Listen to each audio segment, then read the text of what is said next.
Mute myself. Good Wednesday morning. How are we Good all morning. doing? Good. How are we doing out there? Who wants to get us started with some good vibes? Who's got something good going in their world?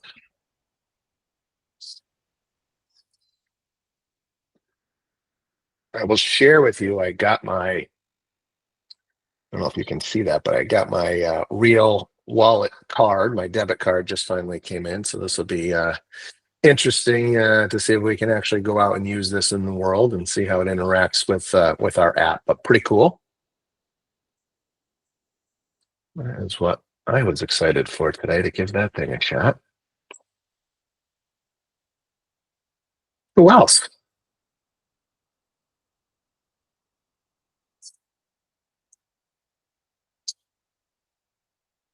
We're keeping it quiet until somebody goes. Well, what do you got? Morning, everyone. Yeah, just jumped on this morning on the school app that we were given yesterday, and was able to share it with a whole bunch of people that I know, and was actually able to see a few people on this chat here already on it. So I'm looking forward to everything it offers. Yeah, I think Sharon is definitely building something special. If you guys haven't taken a moment to get future proof, so school is it's a fairly new platform. It's a social community, but there's a lot of kind of Facebook groups out there, I think, for real estate agents, Lab Coat being one of probably the more popular ones. But the problem with those is there's just a lot of BS, a lot of negativity, and it can be a very negative space. And so Sharon, through the school app, is just trying to build a place for positivity, a place for the professional agent moving forward, a place where you can future-proof your business. If you're on there and you're staying engaged and you're looking at the content that he's dropping and the classes that he's putting in there, when he built his independent Tellus, he put together a ton of trainings. And a lot of that stuff is fundamental stuff to building a business. And so he's turned around, he's rebranded a lot of that stuff, he's reshot a lot of that stuff, and he's sharing it right there. There's a nice classroom section. Joelle, if you haven't, scroll across the top, click on classroom, and you'll see some of the options that are there. He's got deal of the week in there, the GPT that he talked about at the conference, which is really, really cool. So lots of fun stuff happening with Future Proof. So thanks for that shout out. Who's got something going on a deal that would be a good share for the group? What do you guys got going? What are you struggling with? What'd you learn?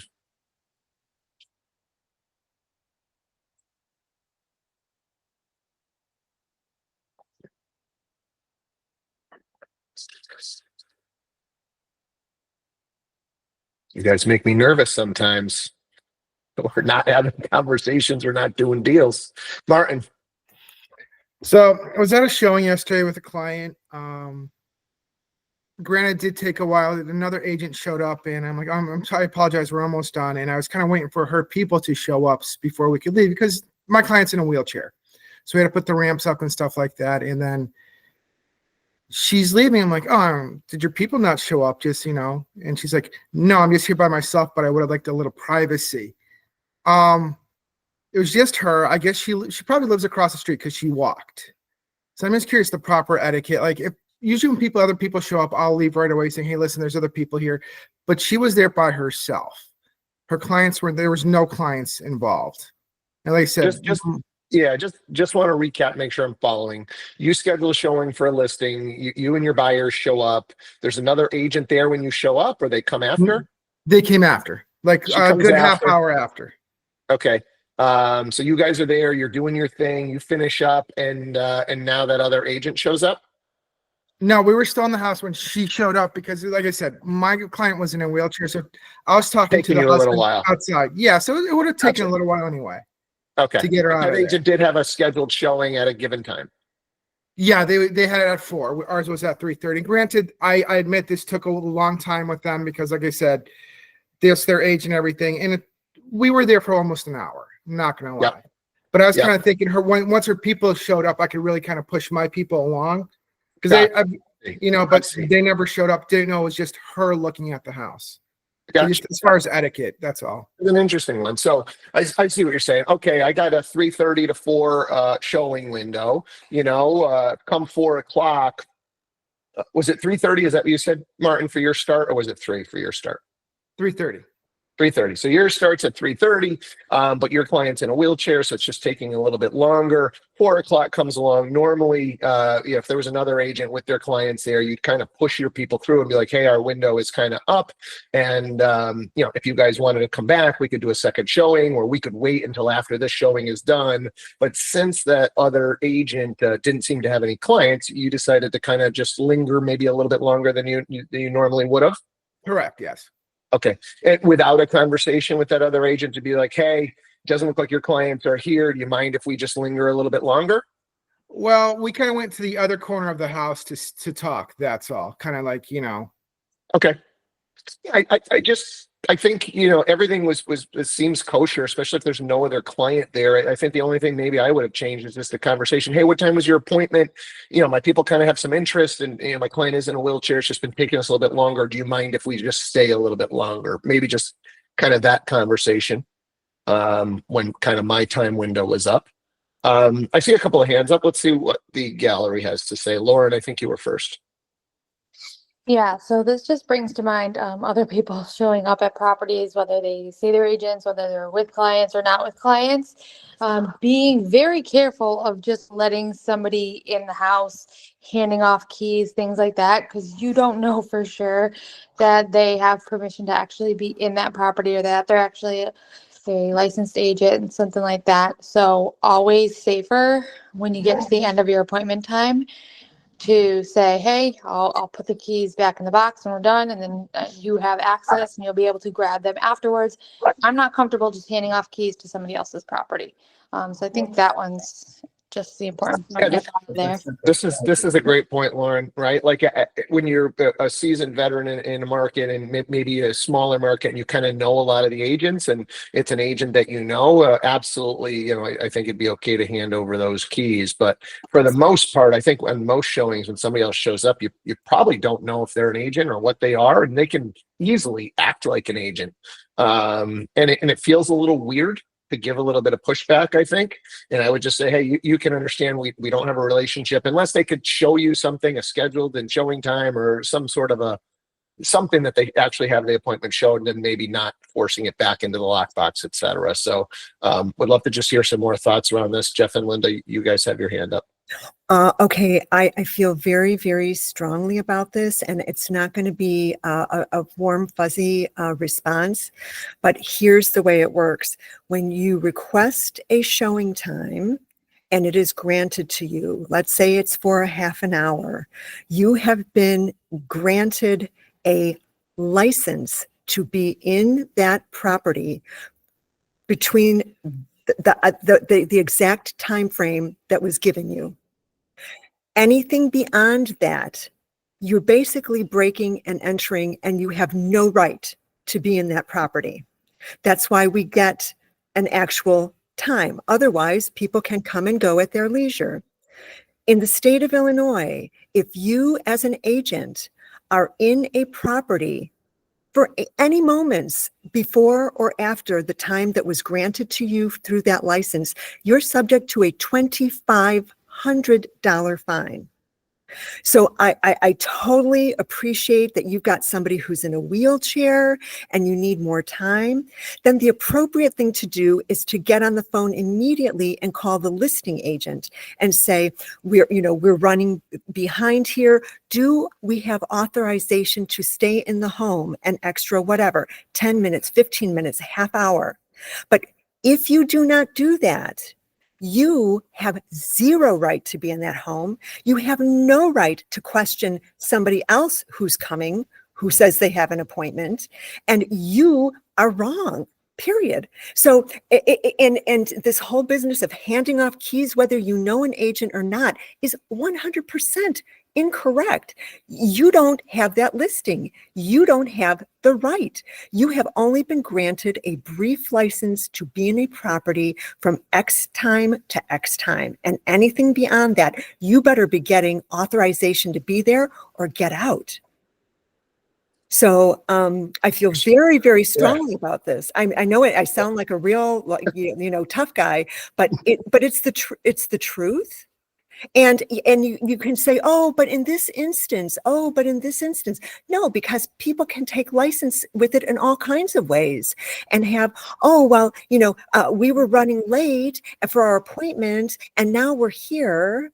Right. And so we can come in. There's always an excuse as to why you're running late or you need extended time. But if you don't get it from the authorizing party, you have no right being there and you should not be there. Period. Thank you, Linda. Steve, you have a follow-up?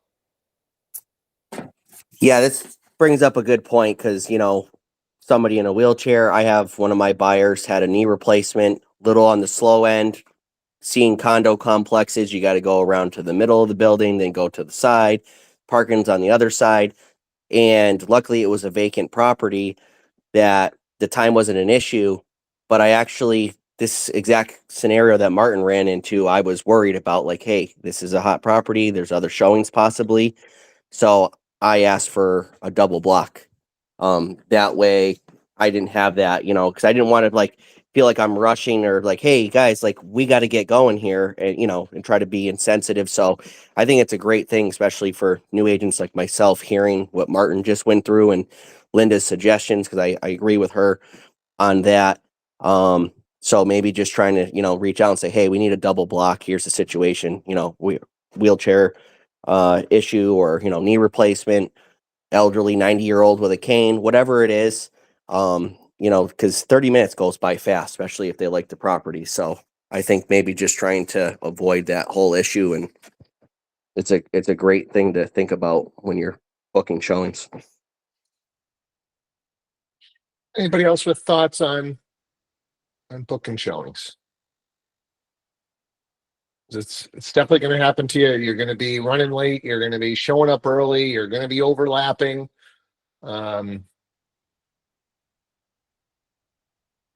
Any other thoughts?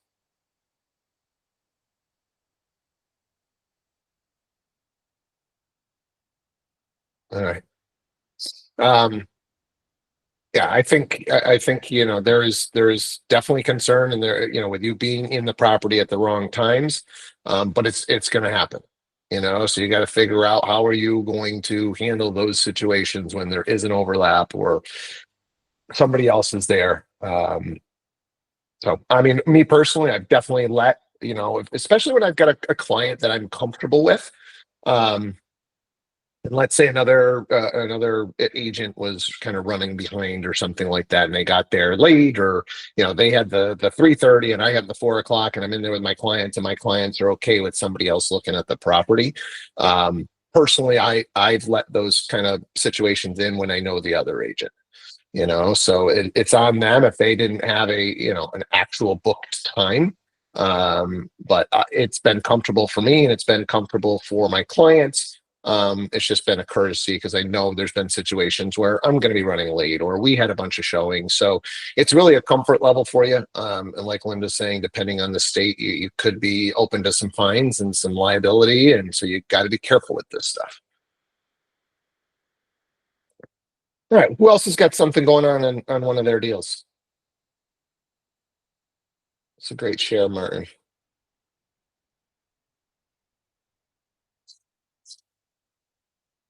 Steve. So I brought this up a couple days ago about the non-responsive agent trying to get answers regarding parking spots and stuff. And finally, after the 7th attempt, I got the answer I needed. And unfortunately for her, my buyer's like, I don't think we want to go forward with that property if this is how this transaction is going to go, trying to pull teeth to get answers, and communication takes 4 days. So we put an offer in on the other property that we saw, which I think is a better fit anyways. But it just goes to show that if you're not on your game, like, my buyers are not impressed with that other agent, and they're passing on it simply because of that non-responsiveness. So something to think about when you're, dealing with somebody else. Yeah, communication is a critical piece to all of these transactions. When the communication's there, it helps you to put deals together. It helps you get that call back. When the deal falls apart, communication is what we do, and you guys got to be expert communicators to put the most amount of deals together as possible, for sure. Who else has got something?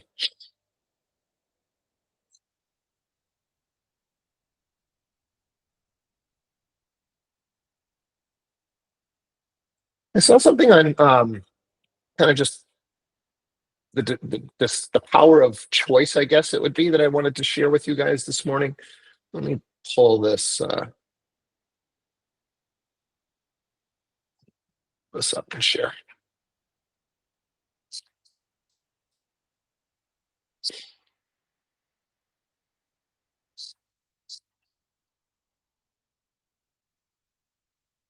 About a shoe salesman in Los Angeles in the 1950s. And a journalist asked him, "What's your secret?" And he said, 2, not 3. If a woman comes into my store, I'll bring her a pair of shoes. She'll try them on. And she'll say, "Could I see that pair, please?" And I'll bring her a second pair of shoes.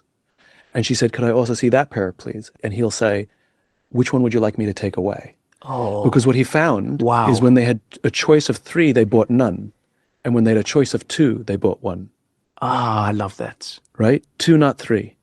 Too much choice is overwhelming. Oh but the man, constraint, I need to apply that to my life. You see, that's brilliant. I love it when people find the nexus of how you're supposed to do it. Because I understood it as a concept, but it's a nice way to think about it for anything, really. And so what I've started doing in my life is I've added constraint, right? And I didn't even realize it until we're talking right now. It's because we are so terrified of making the wrong choice. And rightly so, by the Mhm. way.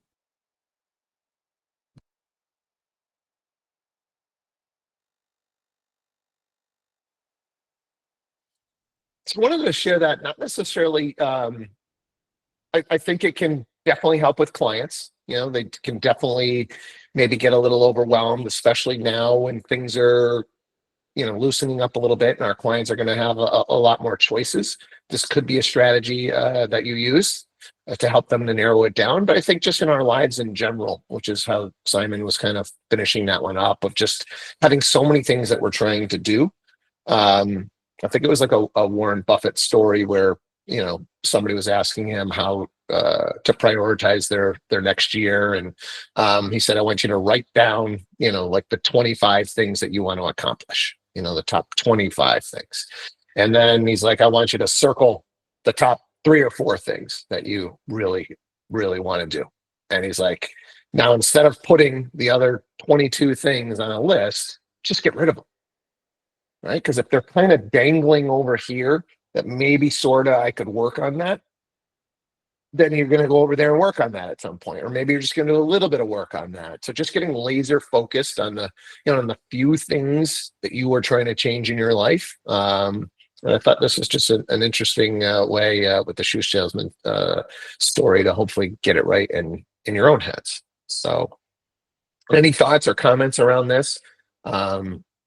I know it's definitely something that I struggle with, and I'm really trying to, keep a list of stuff, but keep it out of sight, and just have my 2 or 3 things that I'm really focused on. Go ahead, Jeff and Linda. Yeah, this is so incredibly true. When I was in college, I worked in a fine jewelry department at a store, and I had a gentleman come in. He needed to purchase a watch, and he was from Eastern Europe. And he's looking at all of these watches, and all of a sudden he looked up at me and he said, I don't know how anybody makes a decision here. I'm so overwhelmed. There's so many choices. I don't even know where to begin. He said, I have to go away from this counter and try to think and process.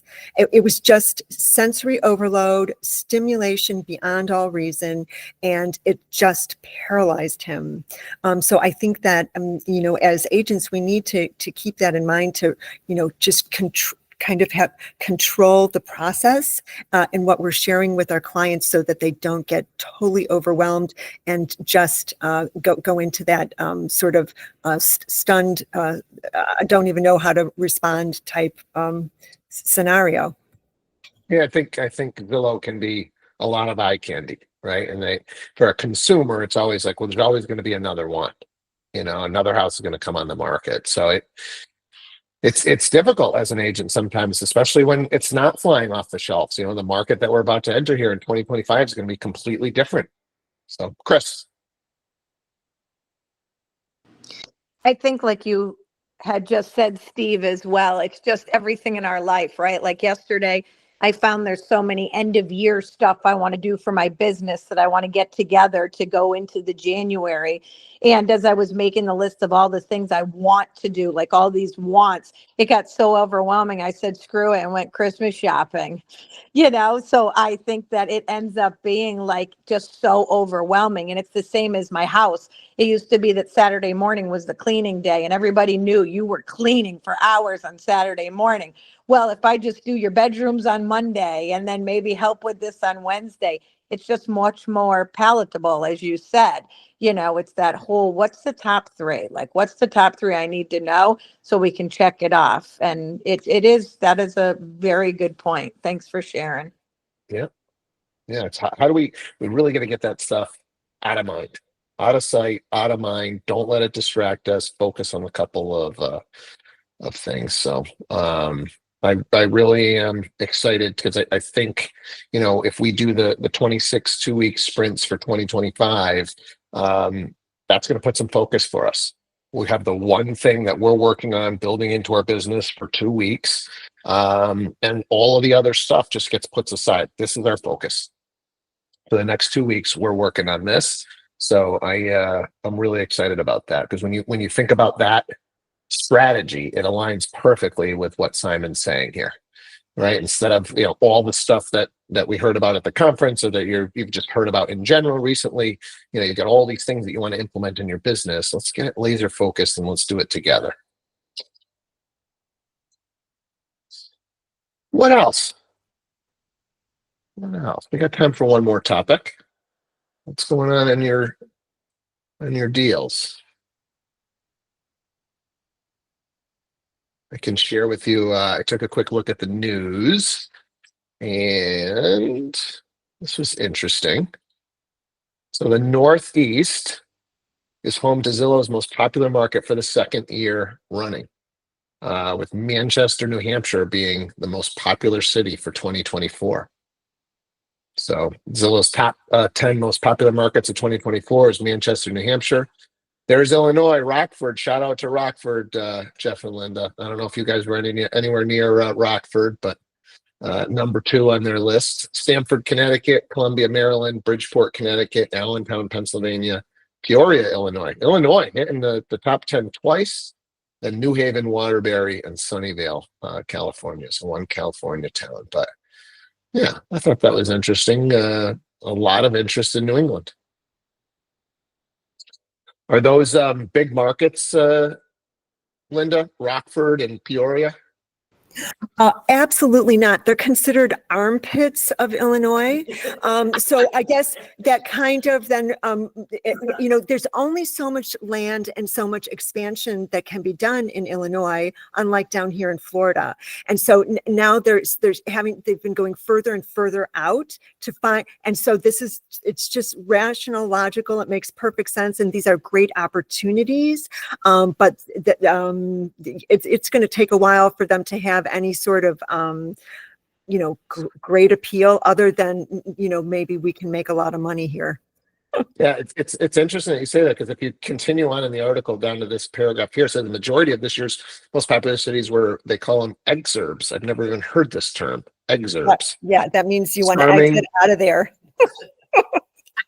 Sorry. That means charming smaller towns situated beyond the suburbs, yet within commuting distance of a major metropolitan area. These charming. That's one of the words that we use for those homes that we. Anyway, sorry. Yeah. I mean, the potential is there. It can be fabulous. There's great opportunity.